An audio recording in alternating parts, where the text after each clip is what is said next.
troca tudo. A Sucena tá chamando o Jonathan. Pô, que mentirosa. Não, ô Jonathan! A Sucena desmaiou. Ô, Jonathan! Eu vou dar piti! Olha, a Sucena tá querendo Mentira, você. é ela! É ela! Ela falou que ia falar assim, ó, na hora do Ô, talo. Jonathan! Piti! É ela! É, viu? Eu falei que você Aí, não ó. fala que é ela, ninguém vem. Santa Ceia. A Alice pediu pra eu fazer um cabelo simples É hoje. cálice. Vamos dividir essa mulher aqui entre nós. Mas eu não... Uma Foi mulher sem de- querer, eu juro a você.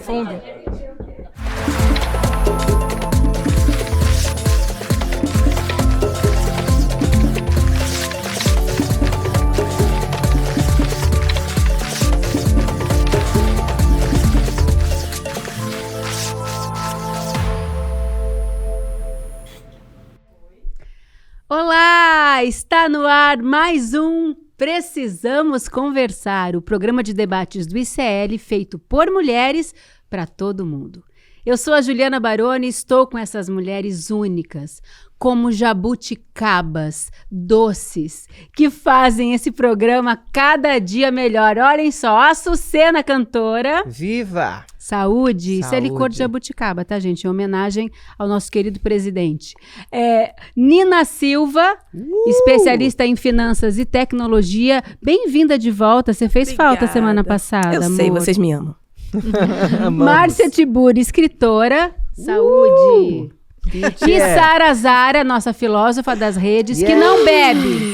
E Yes. que essa semana tava Copo bem cheio. brava com o Trump, hein? Ai, Eu bem gente, vi você pelo amor de gritando lá no Deus. story. Bota de serviço desse homem. No TikTok. Calma que a gente vai chegar lá. Você vai poder assistir também ao Precisamos Conversar no Spotify, que está disponível em vídeo.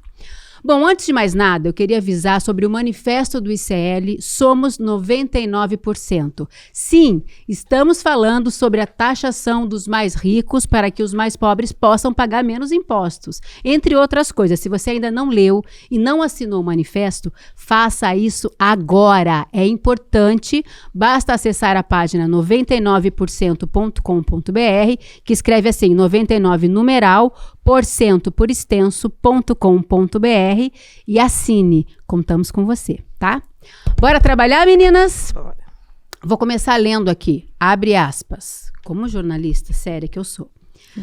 Conheci e tratei o ex-presidente Jair Bolsonaro e o respeitei muito, assim como a maioria dos outros líderes de países. A forma como o Brasil tem tratado o ex-presidente Bolsonaro, um líder altamente respeitado em todo o mundo durante o seu mandato, inclusive pelos Estados Unidos, é uma vergonha internacional. Esse julgamento não deveria estar ocorrendo. É uma caça às bruxas que deve acabar imediatamente. Imediatamente em bold, tá?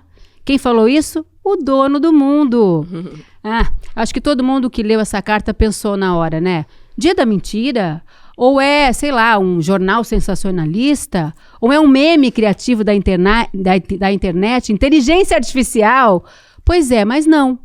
O presidente Trump dos Estados Unidos, que parece da quarta série, publicou mesmo essa carta no dia 9 de julho na sua rede social Truth Social, endereçada ao presidente Lula. Só um detalhe, essa rede, a Truth Social, foi criada pelo Trump e, obviamente, é controlada por ele. Bom, a carta atrela a anistia de Bolsonaro ao anúncio de uma tarifa de 50% sobre produtos brasileiros que começa a valer a partir de 1º de agosto. Isso mesmo, sanções econômicas como arma política. Não é de hoje que o cara tá brincando de dono do mundo, concordam? Tenho até uma dica para vocês, ó. Esse filme aqui maravilhoso, O Grande Ditador, do brilhante Charlie Chaplin, que ele faz uma sátira ao Hitler, né?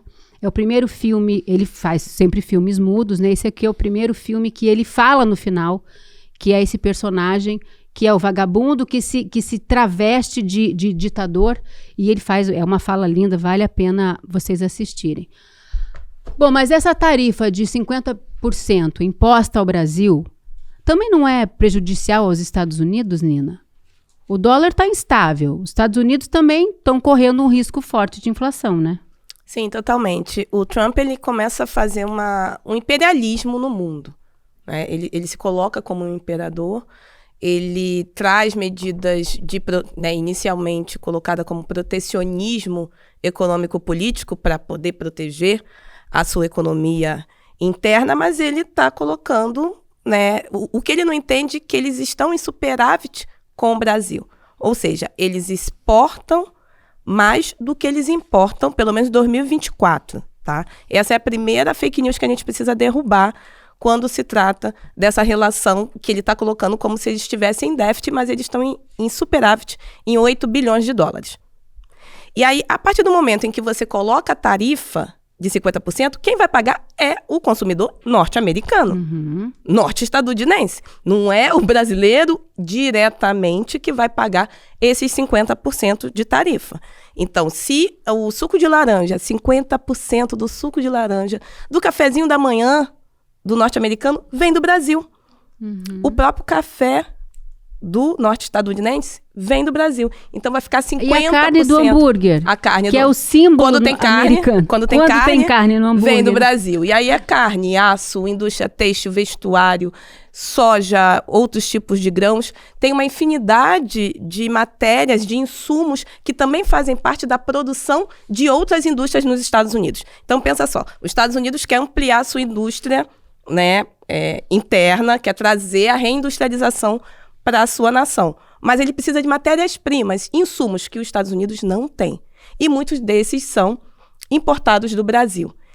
E aí virão com preços mais caros, fazendo com que produtos internos do próprio Estados Unidos fiquem mais caros para o consumidor final de lá. Então, sim, tem um risco imenso de inflação, tem um risco imenso de instabilidade do dólar, porque uma economia instável, os investidores olham e falam, não vou botar dinheiro num país que está, né, dessa maneira. Então, também tem esse risco de diminuir a questão de investimentos no próprio país. Ele pode estar dando, sim, um tiro na culatra dele. Eu posso fazer uma pergunta? Porque, assim, os economistas têm falado muito que o Trump não tem nenhum tipo de teoria, nenhum tipo de linha de ação a partir, claro, de uma fundamentação teórica em teorias econômicas, né? Então, ele não é nem neoliberal, nem feudalista, nem liberal, nem nada. O que ele é um doido, um sujeito doido, assim, entre aspas, né, gente? Então, um sujeito que funciona conforme o seu delírio, conforme a sua vontade, conforme a sua cabeça, e ele não entende nada de economia, porque ele sempre foi um rico e se manteve na sua classe social. Não é um sujeito assim que tenha se construído sozinho e tenha aprendido. Ele só foi surfando na onda de um lugar de classe mesmo que ele sempre ocupou. E ele é um sujeito muito ignorante, né? É um tremendo maluco. Desculpem falar assim, né, gente, que o povo não gosta dessas expressões, mas... Não, aqui assim, você pode falar tudo. É maluco assim, mesmo. É um sujeito cujo delírio subiu a cabeça e isso começou a nortear a economia. Faz sentido isso, que tá esse comentário geral, de que realmente não tem nada por trás, que é um vazio completo, e só ação doida? Ele pega trechos de possibilidades. Então, ele olha para 2022, 2021, 2022, durante a pandemia ainda, finalzinho, que teve ali um déficit em relação às exportações brasileiras. E aí ele pega esse período que tinha algo específico acontecendo em relação às commodities e petrolíferas e usa disso para reforçar o seu discurso imperialista. Então, ele é maldoso, ele é cruel.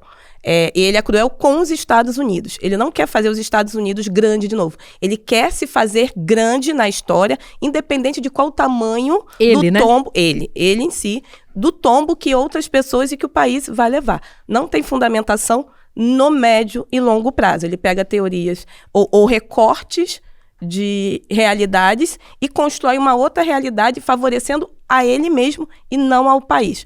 Agora você vê, ele está agora com guerra com a Amazon. Até ontem eles eram melhores amigos com Jeff Bezos. Tá em guerra com, né, o amiguinho, o ex-amigo, ex-melhor amigo dele, o Musk. Então não tem fundamento, não tem estrutura e eu duvido que, pode anotar aí, eu duvido que o Trump chegue até o final do mandato. Eu vou pegar uma frase sua que você diz, ele está favorecendo a ele e não ao próprio país, se aplica muito bem ao que a gente está passando aqui. Porque essa conspiração, essa confusão toda começou com Eduardo Bolsonaro instigando o grande patriota, né? Que abandona o cargo de deputado, ele foi um deputado dos mais votados, abandona o cargo, vai para lá para fazer conspiração contra o Brasil, né? E aí foi lá apelar para o Trump. Aí o Lula veio brilhantemente e soltou o meme do ano. Ai, Trump, defende meu pai, meu pai é inocente. Seu pai não é inocente, seu pai é um covarde, meu lindo. Vai, comentem, porque hoje eu tô... Eu queria falar uma coisinha Fala. antes, sobre a pergunta da Márcia.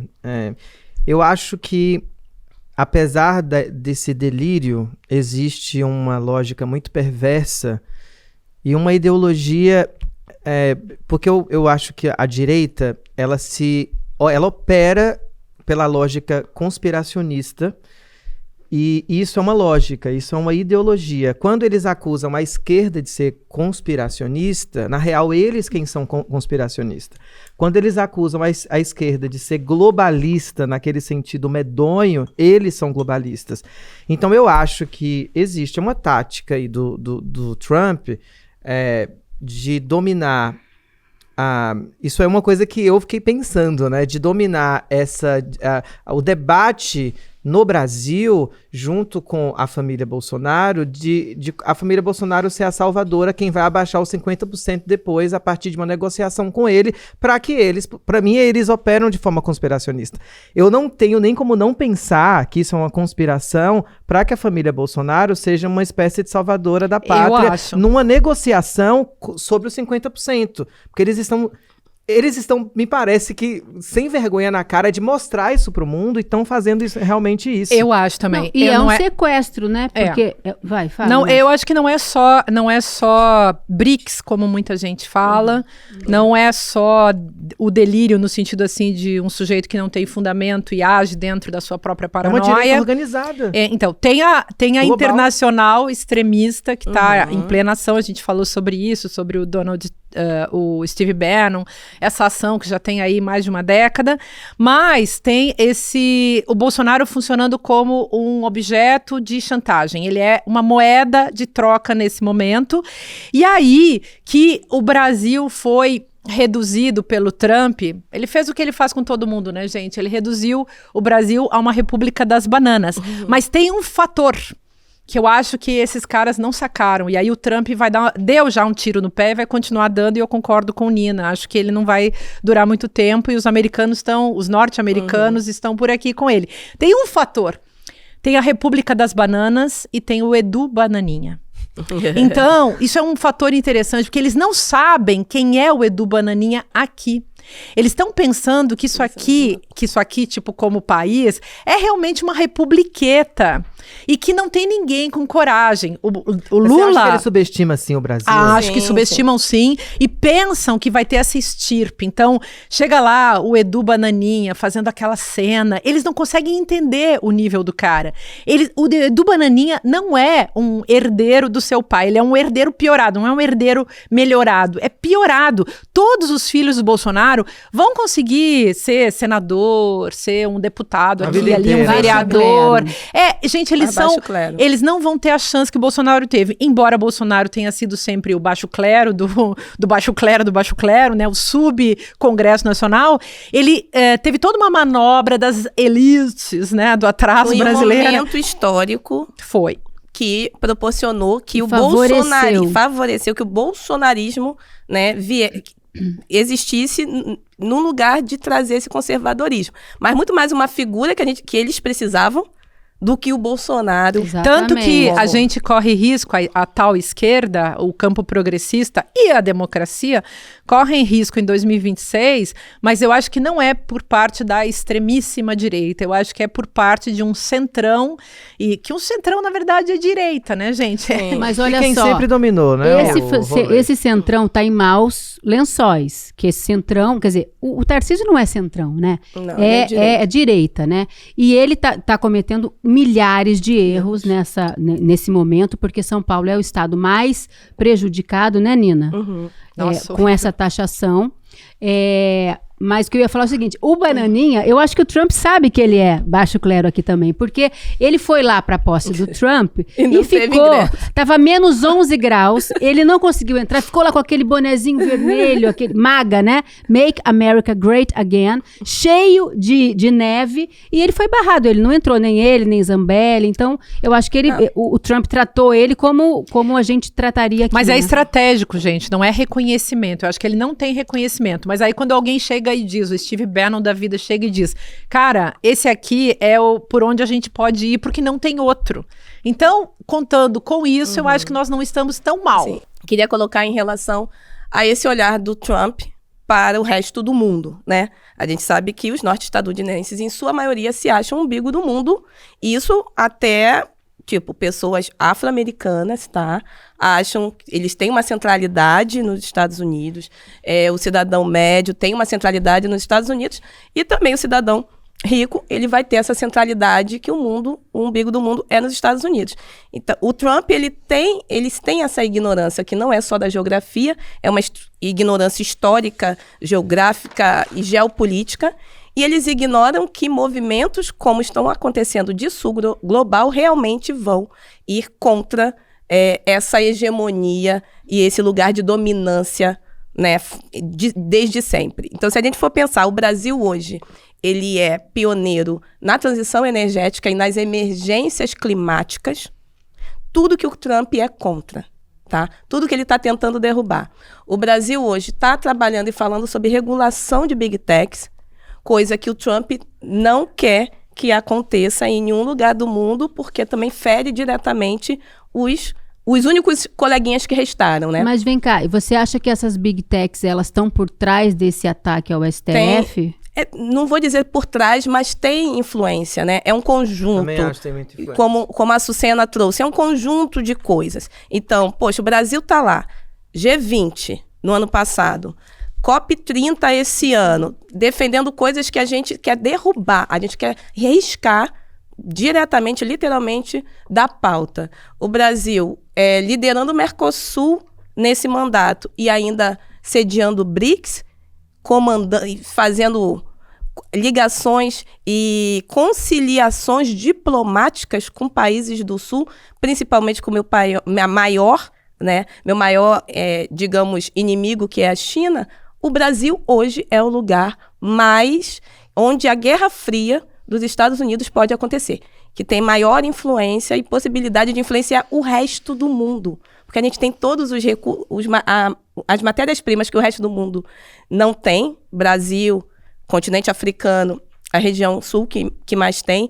Nós temos um diálogo, né, e uma popularidade. A gente tem um presidente hoje que é popular e que boas relações internacionais. Lula sempre foi um grande diplomata. Ele sempre foi um negociador. Desde a época do sindicato, ele sentava na mesa para negociar com os grandes donos de empresa lá em São Bernardo. E concluindo, a fala do Lula agora, a gente vai tentar negociar. O Lula não falou de, Trump, dane-se uma banana para você.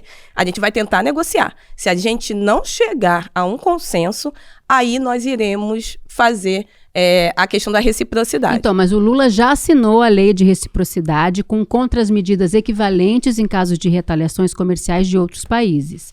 E anunciou também a criação de um comitê com empresários para avaliar e buscar soluções como a procura por novos parceiros comerciais no mundo também. Essa reunião, gente, com empresários aconteceu hoje com o vice Geraldo Alckmin comandando a história, o que é um excelente ativo do governo, né? Porque o Alckmin, enfim, já foi governador, prefeito de São Paulo e ele sabe boas relações com a direita também, né? Ótima relação até com a elite, gosto, mas enfim. com a direita, mas nesse momento é o que a gente precisa. Eu não confio no Alckmin, mas enfim, é o que a gente confiar precisa, né? Aí você Não, tá confiar já pedindo é muito, outro né? assunto. Eu não confio, enfim, mas O que vocês estão achando dessa postura mas dizem, do Lula? mas dizem que o Alckmin sempre foi muito leal a todas as suas... Ai, no que seu calor, histórico. meu Deus, tá Não, esquentando. Não, vai. você pode não concordar com a moralidade, eticamente, com os valores políticos dele. Pode Isso não é uma ser sua coisa, escolha política. mas a escolha, a herança que o Alckmin deixa aos seus predecessores e aos seus comparsas políticos é de muita lealdade. Isso é uma coisa até interessante. E por isso que o Lula escolheu o Alckmin, inclusive, Então, é o meu descontentamento com o Lula foi justamente esse. Mas eu não tô falando sobre um olhar político técnico igual todo mundo conhece, porque eu sou povo, sou simples, eu sei o básico. Você é maravilhosa. Então, mas assim, dizendo nessa parte básica, que a gente vai lá, volta E esse e vai cabelo embora, tá um poder né? hoje. Isso depois vai esconder o Alckmin aqui dentro. Mas enfim, falando da parte mais simples, né? Que acho que a grande parte das pessoas que votam não sabe muita coisa de política e vai pelo que acredita, né? Então, assim, eu fiquei muito decepcionada quando eu vi o Alckmin como vice do Lula. Também. Porque eu, como povo, né, eu fiquei muito triste, insatisfeita quando teve aquele negócio da merenda, porque eu venho de uma realidade que eu sei que as pessoas na comunidade, Dória, grande né? parte Dória, dos né? meninos vão... Não, teve coisa de merenda do Alckmin. Também Teve o negócio da merenda aí. Mas enfim, isso aí é coisa pra depois, né? Mas assim, o que eu fico vendo de Trump, Bolsonaro... Eu vejo eles, parece... Você lembra do Pink e Cérebro? Sim. Sim. Que vamos dominar o mundo, mas não sabe o que fazer quando tá na oportunidade, quase chegando lá. E isso é o problema, porque quando você dá poder pra gente burra, elas querem o mérito de ter conseguido fazer algo grande, mesmo sem saber o quanto de gente que se quebrou no meio, e a vaidade cega as pessoas, né? Então o problema é, gente vaidosa, com poder e com burrice, é uma bomba assim explosiva. Aí junta Bolsonarim e o Trump, eu acho que fica muito mais perigoso. Só que eu tava vendo aqui na rede, o Trump nem segue ele, gente. Sabe? Não segue ele? Que O bafão. Trump não segue. O Trump não segue Bolsonaro. Eu vi aqui, eu conferi. Não, Ó, deixa ele não segue nenhum deles. Eu quero te usar agora. Nem num Léo assunto. Dias fez isso. Eu quero um assunto que é da nossa especialidade, da sua especialidade. Os brasileiros, gente, invadiram o perfil de Trump no Instagram e escreveram mensagens como: deixa o Brasil em paz, Brasil soberano, o Brasil não é quintal dos Estados Unidos e que o país não é terra sem lei. Bom, fora isso, deram um vampetaço no Trump. Eu amo. Vampeta, pra quem não sabe, todo mundo sabe, mas eu vou explicar. Vampeta é um ex-jogador de futebol que posou nu pra uma revista masculina há 20 anos atrás. Eu me lembro. A melhor G-Magazine de todos os tempos. Quem viu jamais esquecerá. Ô, Lelê. Ô, Lelê. Eu não vi. Enviaram muitas fotos do Vampeta nu pro Trump. Ô, Trump. Qual que é a criatividade dele, né? Essa Criatividade enxurrada brasileira. fez com que o Trump restringisse os comentários no Mas aí eles Instagram. foram pro da mulher dele. Aí eles foram atrás da mulher do Trump pra poder ficar perturbando lá também. Mas assim, o Trump não segue Bolsonaro, o Trump não segue o menorzinho, como é que é o nome dele? Que eu confundo, é Flávio Bananinha. outro.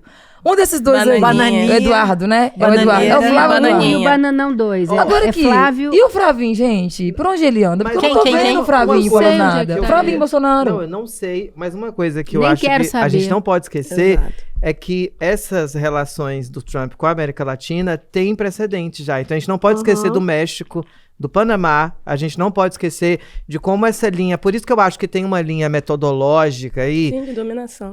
E de sempre trazer certos assuntos...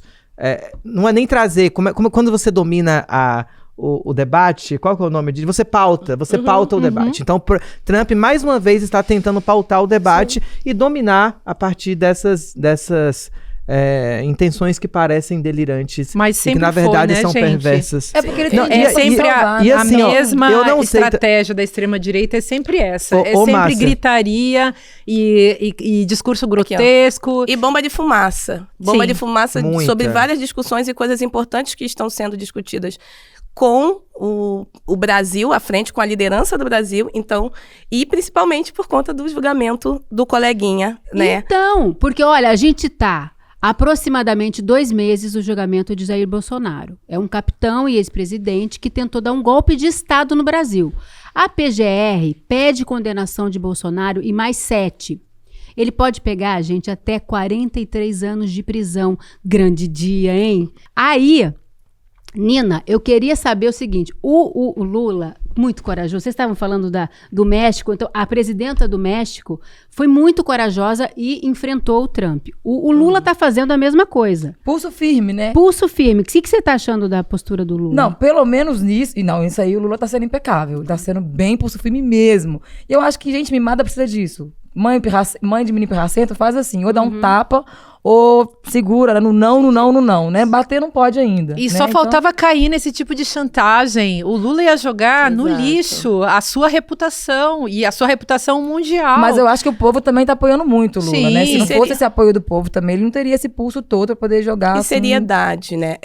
Tipo, deixar com as crianças o que é de criança e vamos lidar com a seriedade que é um governo. Que eu fiquei uma criança brincando com canivete. Eu fiquei praticamente isso. É verdade. E o Brasil está procurando, agora, o Lula está sim. procurando novas parcerias comerciais.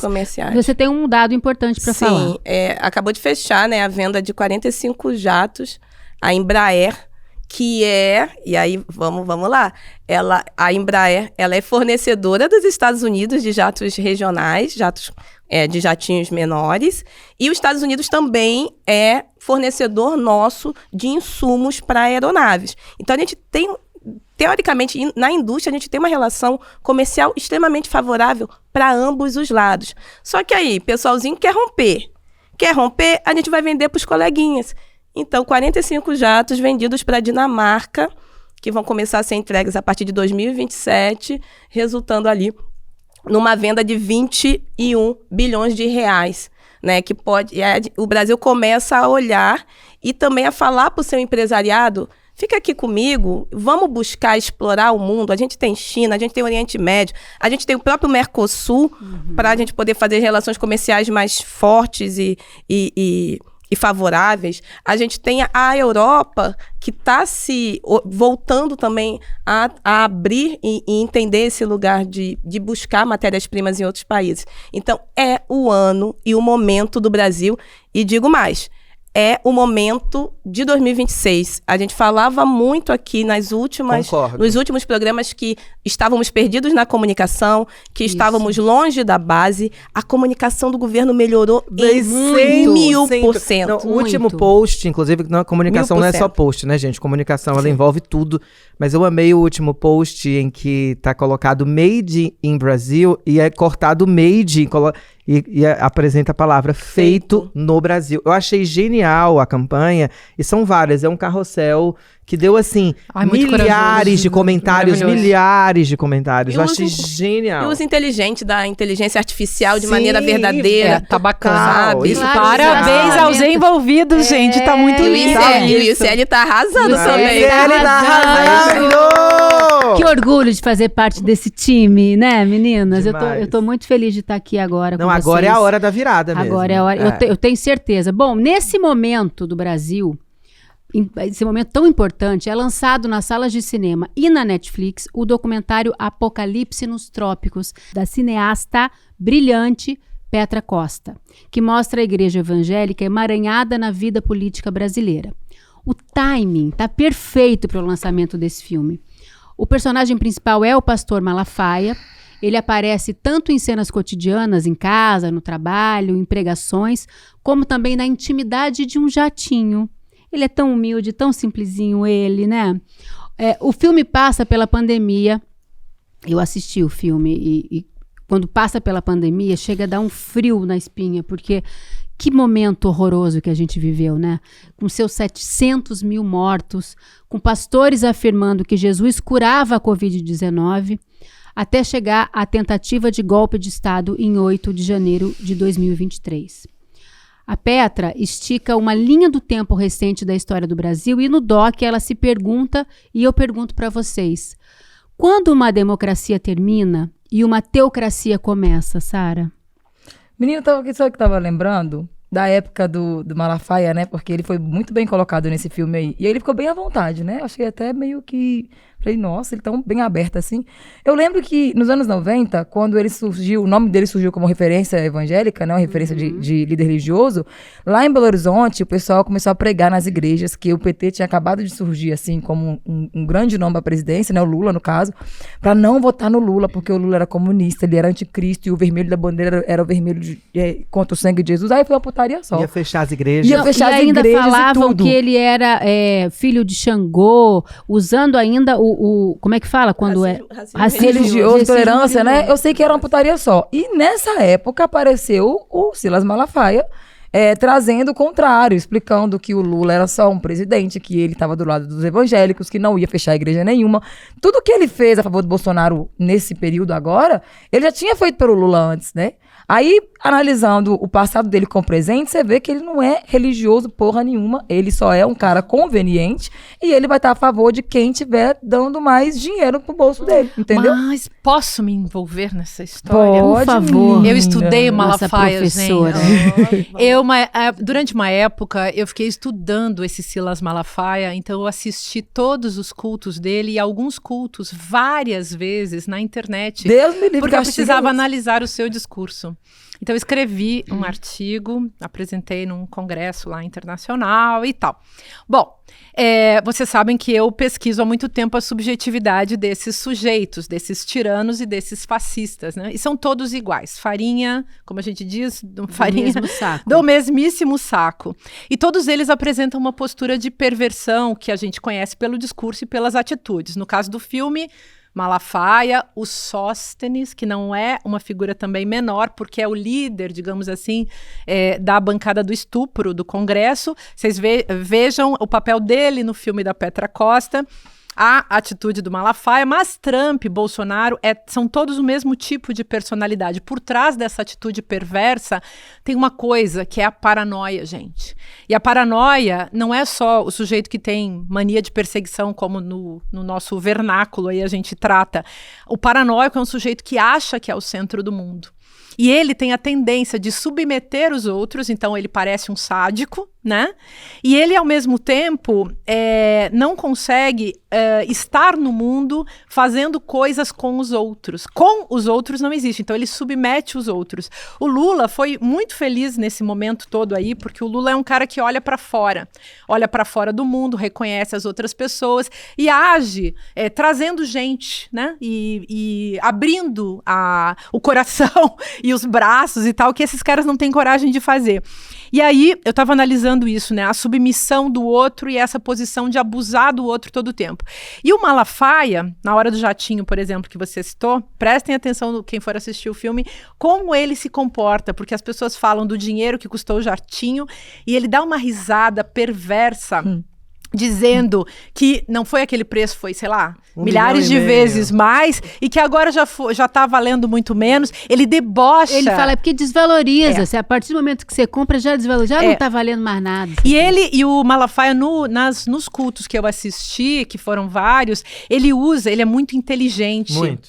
Ele usa Sagaz. a Bíblia, ele conhece a Bíblia como ninguém. E ele costura a Bíblia de tal maneira a reduzir a Bíblia a um objeto de extorsão da fé, da ignorância do povo. Então eu cheguei a uma conclusão, que a liberdade de expressão, que é constitucional, me permite dizer: se Deus existir, se Jesus Cristo existir, Malafaia vai para o inferno. Mas se o capeta quiser, né?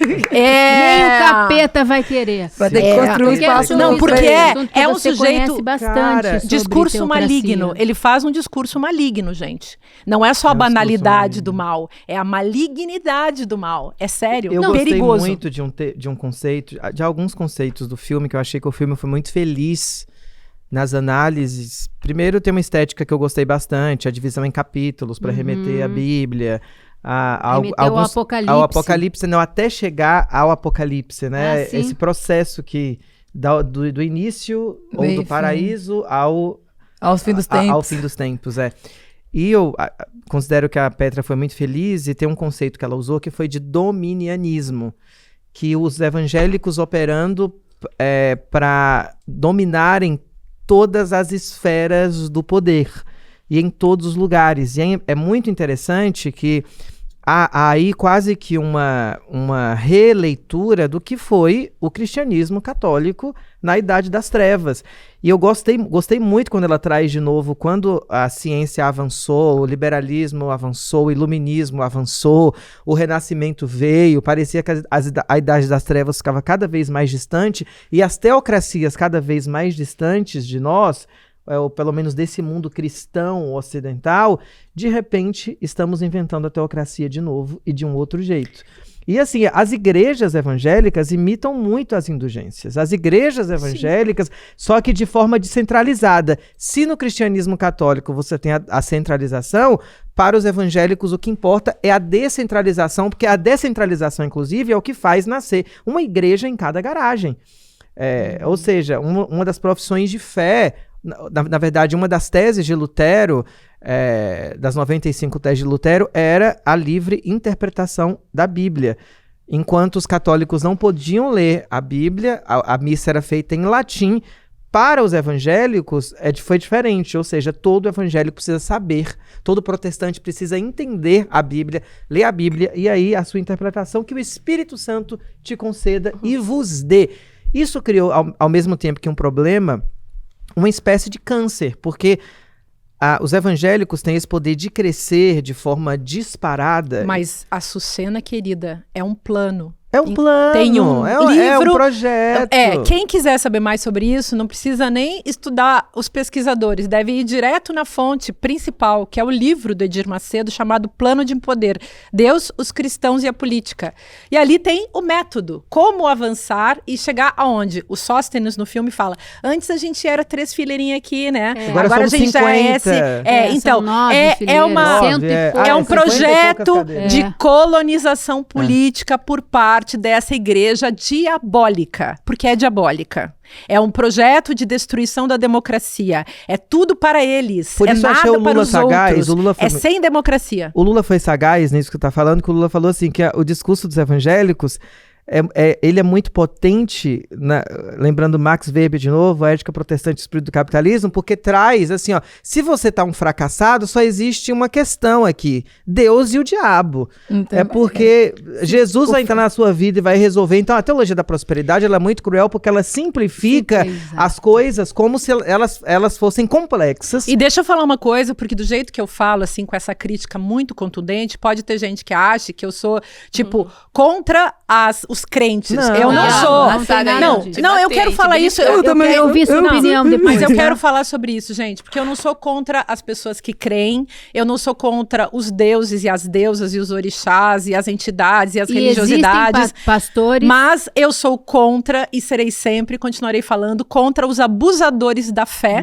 e aqueles que reduzem Deus e Jesus Cristo e qualquer outra entidade a uma mercadoria e vendem isso. É gente que vende a mãe, vende Deus e não tem vergonha de transformar Deus, que seria uma ideia muito bacana que a gente tem aí na história do mundo, uma ideia de um desejo de ter algo superior, de não se sentir tão sozinho nesse planeta, nesse mundo.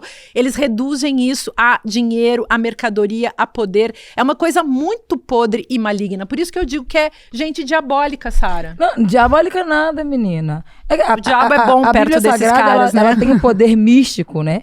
E aí o que aprenderam a fazer? Aprenderam a usar o poder místico com o povo, né? Pra poder prender a ideia que a pessoa achar que é um livro sagrado, que realmente tem um poder muito grande ali.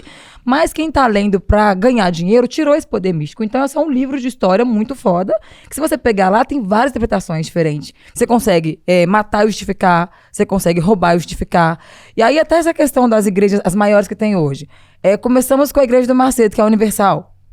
Aí o Macedo tinha um grupo de liderança que discordou. Aí saiu de lá e abriu uma outra parte, que aí já vem da Universal, saiu a Mundial, saiu a Internacional, saiu a Internacional, Mundial. Eu vou fazer a minha Galaxial, porque aí já tá tudo dentro do universo, né?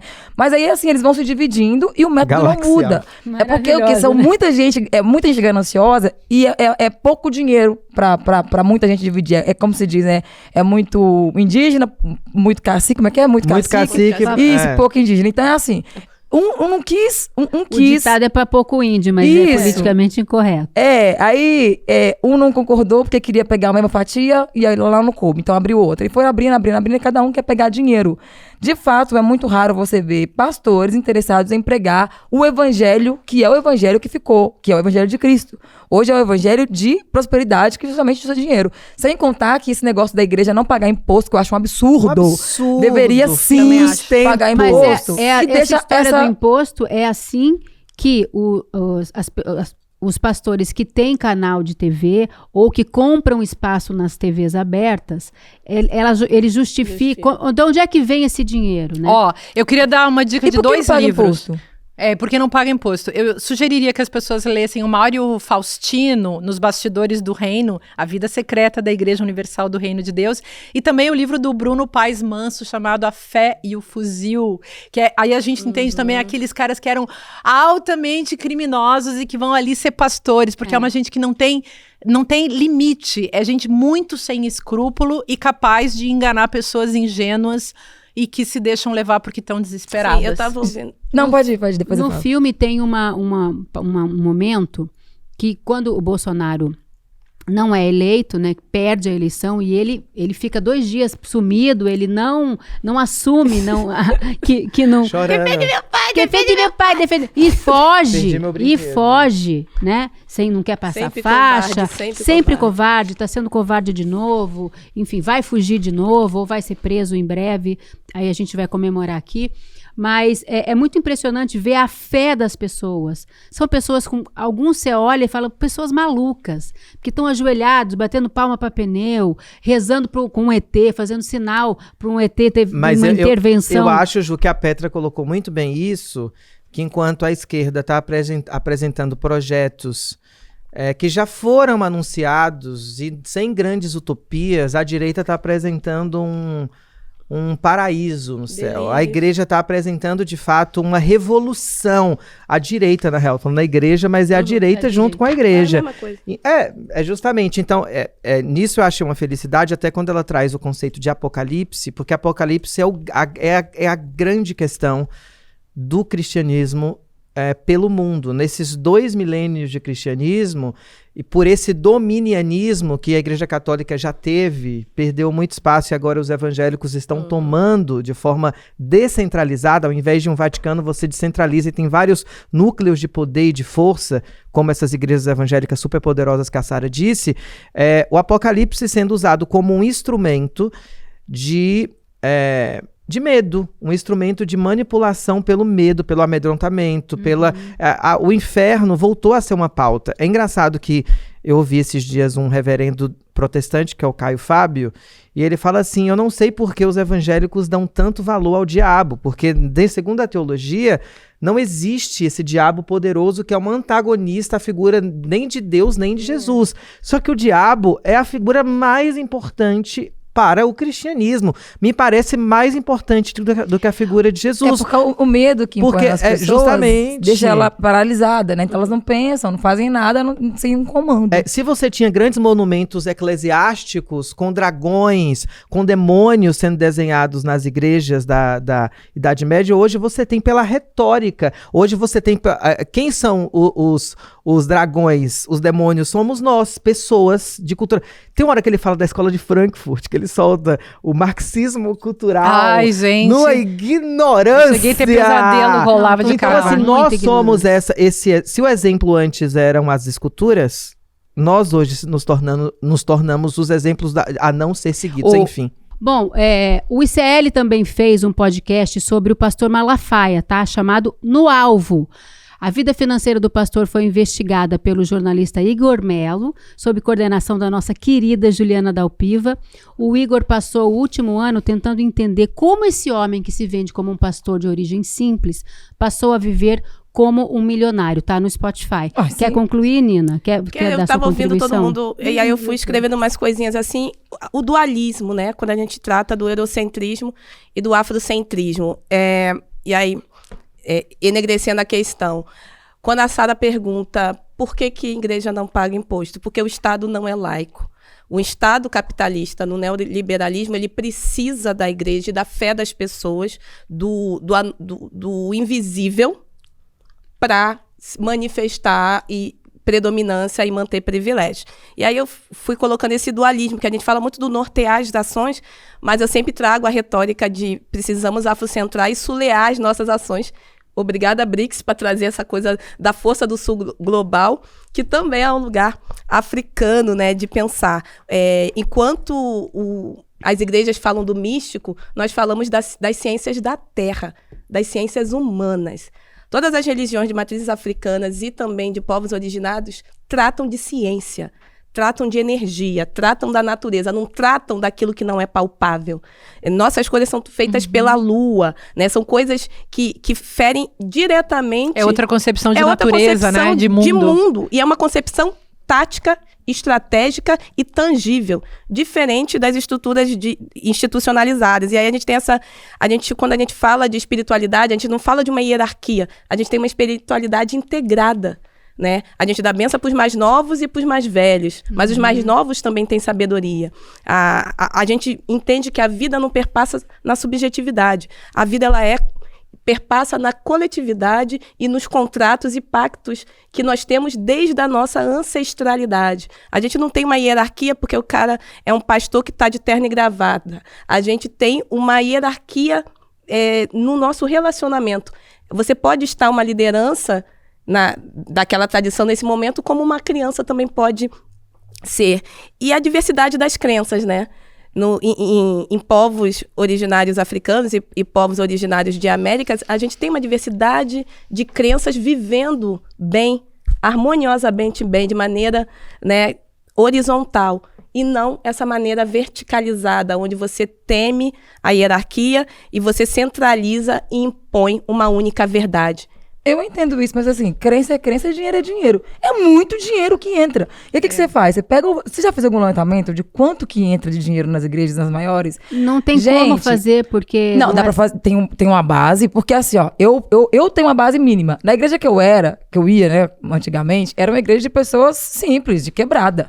Só que as pessoas são fiel ao 10%, Ju. Você não tem ideia de como as pessoas têm medo de não dar. Eu já tive esse medo. Falei, Jesus, eu tenho que tirar até os centavos. Eu sei. Agora, imagina isso numa igreja, no Alphaville.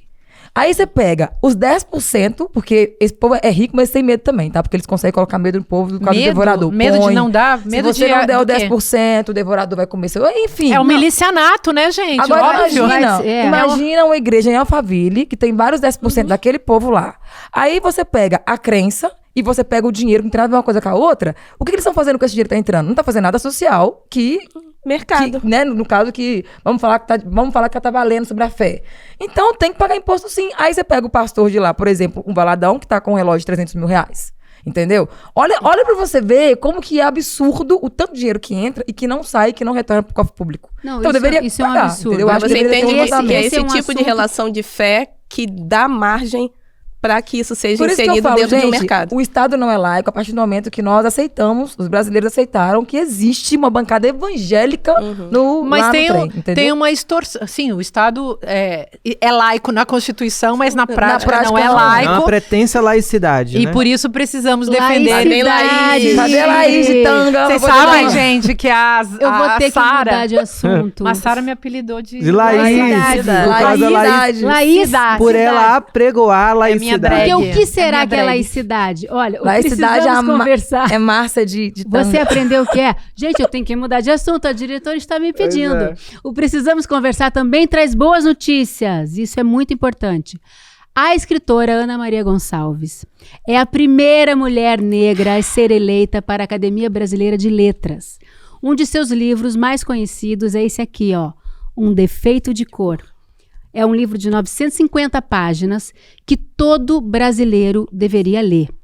Bom lembrar que a ABL é uma instituição fundada por um escritor negro, o Machado de Assis, e que levou 80 anos para eleger a sua primeira mulher, a Raquel de Queiroz, em 77. 48 anos depois, colocam a primeira mulher negra em uma das cadeiras da instituição. Ai, que demora, hein?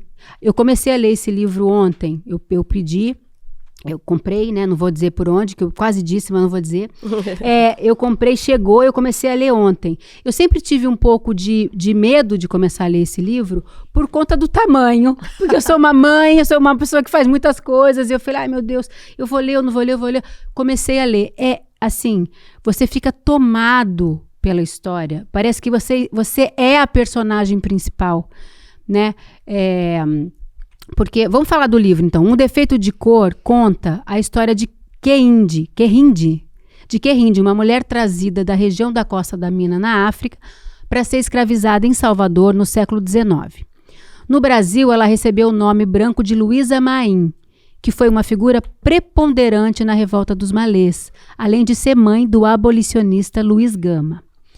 Esse livro virou enredo da Portela em 2024 e trouxe o livro de volta à lista dos mais vendidos, 17 anos depois. Vocês já conheciam esse livro, né? Eu quero ouvir vocês, principalmente, qual é a importância desse fato histórico da Ana Maria Gonçalves ser a primeira escritora negra a ocupar esse lugar. Ela disse que não quer ser a única. É isso é Ana Maria. Queria mandar um beijo para minha amiga Ana Maria Gonçalves e dizer da importância, isso não é a primeira vez dela, não é só na BL, mas em vários locais de abrir, né, de abrir portas com o pé na porta para trazer outras iguais a nós. Um Defeito de Cor, ele é um marco histórico na literatura brasileira, como Carolina Maria de Jesus foi, né, uma escritora que teve o Quarto de Despejo como marco histórico na literatura brasileira, e que bom que a gente pode contar essa história. Principalmente, a gente precisa visibilizar, né, histórias negras. E é um livro ficcional com elementos históricos que traz a gente na primeira pessoa, tanto do singular quanto no plural, e quebra uma hegemonia de um determinado mito de colocar mulheres negras como apenas, né, em um lugar de objetificação e de objeto a ser estudado, um objeto antropológico a ser narrado. Então, eu, enquanto homem branco, totalmente associado à luta, vou escrever sobre mulheres negras escravizadas. Sim. E contar suas histórias. Não, é uma mulher negra escrevendo ficção, que é muito difícil pra gente. E escrevendo muito bem, gente. Escrevendo muito bem. Muito bem. E contando as nossas histórias. Então, é um protagonismo negro, trazendo herança ancestral, né, dando essa visibilidade e contando verdade. A história começa, gente, com ela, com essa Kehinde, ainda em África. Ela é capturada, e aí eu tô no pedaço, tô bem no começo do livro, onde ela está fazendo a viagem de navio. E assim, é uma criança fazendo essa viagem de navio, ela e a irmã gêmea. Então ela conta da sensação, do cheiro, do que ela sentiu, da avó que fica desesperada e entra no navio para ir junto com as netas. É brilhante. Eu tô só no começo e eu posso afirmar que é uma escrita absolutamente brilhante. Dizem que é de um rigor historiográfico, no método da história absurdo. E eu lembro que na época que eu fiz faculdade de História, os professores nos pediam muito para ler literatura, porque a erudição é um dos traços mais importantes para uma historiadora, um historiador. E foi uma surpresa para mim, eu não li esse livro ainda, acho que agora é uma obrigação, um dever cívico, literário, poder ler esse livro da Ana Maria Gonçalves. Leiam. E como historiadora e como quem ama literatura, né? E falta a segunda parte agora, né?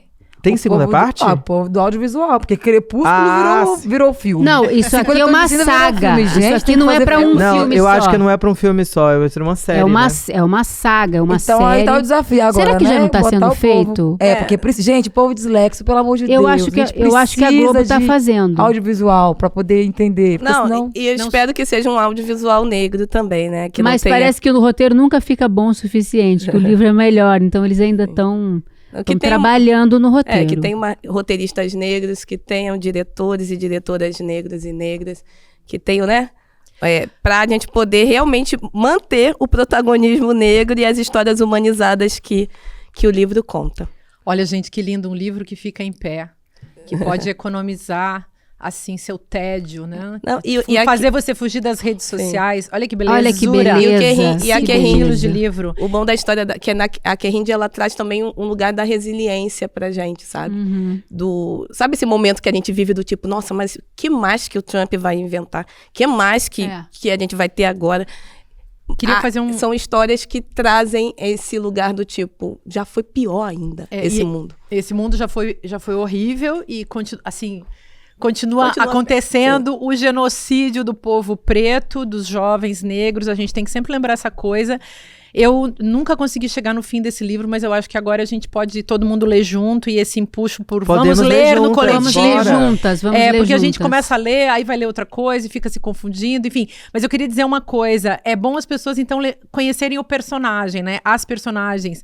A famosa Luísa Maim, que tem gente que nunca ouviu falar, que muito menos sabe que o nome dela de verdade era Querinde, né? Ou Querinde. E o Luiz Gama, que é o filho dela, é muito conhecido, mas também muito conhecido por pessoas muito especializadas. É uma das figuras mais importantes do Brasil, um abolicionista, um advogado, um homem que ajudou a libertar um monte de gente. E é importante que os brasileiros conheçam esses seus heróis e que se conectem com seus heróis, porque assim, a gente fica conhecendo essas coisas monstrangosas, horrorosas, trampônicas, né? Bolsonaréficas. Tem isso. Mas tem isso, gente. Tem Luísa Maim, tem então vou pedir. uma figura como o Luiz Gama. É maravilhoso ter essas pessoas na nossa história, na nossa estirpe. Pedir a liberdade, então, da história contemporânea, de contar aqui, e aí visibilizar também as nossas histórias aqui. Eu fui premiada na semana passada no BRICS, durante o fórum. Chiquérrima, por isso que ela não estava aqui, viu, gente? Quem por isso que eu perguntou não no chat estava semana aqui. passada. Somos 18 mulheres premiadas em todos os países, 11 países do BRICS, em relação a sermos mulheres que têm fundadoras de startups que causam impacto e crescimento e desenvolvimento social, político e econômico no mundo. Então, fui finalista da categoria Educação. Parabéns. E aí, para mim, é ainda mais importante ser premiada como Scale Up, que é o nível maior de maturidade. Então, tínhamos lá mulheres da Índia, 2 indianas, chinesas. A gente falou mandarim. A gente se virou e ficamos, assim, dias, uma semana. E você estava belíssima de amarelo, que eu vi. Mas convivendo, fazendo negócios entre mulheres e se conectando com pessoas, com investidores, com autoridades que possam abrir caminhos para esses negócios e a formação de outras plataformas. Então, são essas histórias que fomentam as trajetórias e os caminhos que nós estamos caminhando e onde a gente quer alcançar. E abrindo caminhos para outras Ninas virem, outras Ana Maria Gonçalves virem e assim por diante. Ela é a primeira, mas que ela não seja a única. Tá? E venham mais ocupar esses lugares que antes eram impensáveis para mulheres e ainda mais para mulheres negras, né? Sim. Falta só a didática, eu acho, do audiovisual mesmo, sabe? Para poder fixar na mente da gente. Porque grande parte das pessoas não consegue nem consumir. Quanto tempo para escrever uma tanta folha dessa aí? Não, mas o povo consegue sim. Não, eu acho legal fazer o filme, mas eu acho importante que as pessoas aprendam. Porque é uma leitura deliciosa. Não é uma leitura difícil. Eu tinha resistência para mas, gente, eu sou dislexa sem ver. Não, amor, mas assim, tudo bem. Mas assistir é bom também. Também. Agora, peraí. Tem que ter meios para todo mundo. Eu posso fazer, eu acho que não tem papel para mim. Daqui a pouco vai ter. Daqui a pouco terá. Você libera os fundos que nós só... Peraí, gente. Agora eu tenho que falar uma coisa muito importante. Para vocês também, para você que está em casa. Eu tenho uma convocação para fazer para você. Dia 27 de julho, às 20 horas, você vai assistir ao maior anúncio já feito na história do ICL. É um novo paradigma na educação, no jornalismo e no entretenimento que vai transformar a vida de muita gente. Eu tô louca pra contar, mas eu vou ter que esperar até o dia 27. Eu não posso. Você não pode perder. Garanta já sua vaga no link, ó, iclconversar.com.br. e participe da revolução. Eita. Ai, tô quase contando, mas eu não posso. Quem vai anunciar pra vocês é o Eduardo Moreira, dia 27 Queremos às 20 saber. horas. Depois eu vou dar um spoilerzinho daqui a pouco. Ela tá sabendo. Eu tô sabendo. Depois, quando acabar o programa, Quando ela acabar conta. o programa, eu posso contar no ouvido de cada uma. Vamos lá. Bom, a gente vai ficar por aqui. O programa acabou, já deu o nosso tempo. Foi uma delícia essa conversa hoje. E eu queria saber o seguinte, Açucena, você quer cantar alguma música em homenagem ao documentário Apocalipse nos Trópicos? A Ana Maria Gonçalves. E a Ana Maria. Deus. E também a Petra, uma mulher incrível que está fazendo um trabalho super importante. O filme é um registro histórico importante. Verdade. E esse livro é um registro histórico importante, né? E você tem que ler. Então, fica à vontade, o palco é seu. Vamos chamar Alcione, Clara Nunes e Nelson Cavaquinho. Nossa, não é pouca coisa não, hein? corpo só. Pois é. Vamos lá, vamos tentar achar esse tom. O sol há de brilhar mais uma vez. A luz há de chegar aos corações. Do mal será queimada a semente. O amor será eterno novamente. É o juízo final, a história do bem e do mal. Quero ter olhos pra ver a maldade desaparecer. O sol há de brilhar mais uma vez. A luz. Maravilhosa! Se você quer continuar essa conversa e ficar por dentro de tudo que vai rolar por aqui, aponte seu celular para o QR Code que está aparecendo aqui na tela ou acesse icl.com.br/precisamos conversar e entre no nosso grupo exclusivo no WhatsApp. Lá você vai receber o link para assistir ao nosso próximo encontro e ter acesso a conteúdos exclusivos do ICL. É importante você se inscrever, tá? A gente tem uma comunicação muito legal por lá. Então, um beijo, fiquem com a gente, até a semana que vem. A gente ama vocês! A gente tá muito feliz aqui hoje. Dia 27 de julho, eu vou anunciar para vocês o novo e revolucionário capítulo do ICL. As universidades vão entrar em pânico. As empresas de streaming vão perder o sono. As empresas de educação não vão saber o que fazer.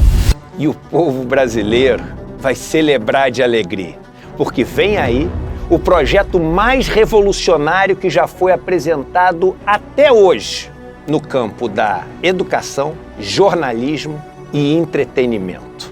Vocês não podem perder esse anúncio. Você e sua família vão poder eternamente fazer parte desse novo ICL. Don't waste my time.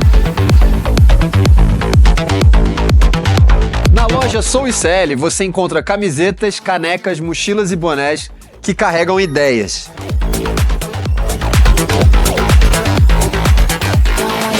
Produtos com propósito para quem acredita em justiça, consciência e transformação. Vista, use, leve a luta com você. Acesse souicl.com.br e escolha o que representa você. ICL, souicl.com.br, tá tudo lá.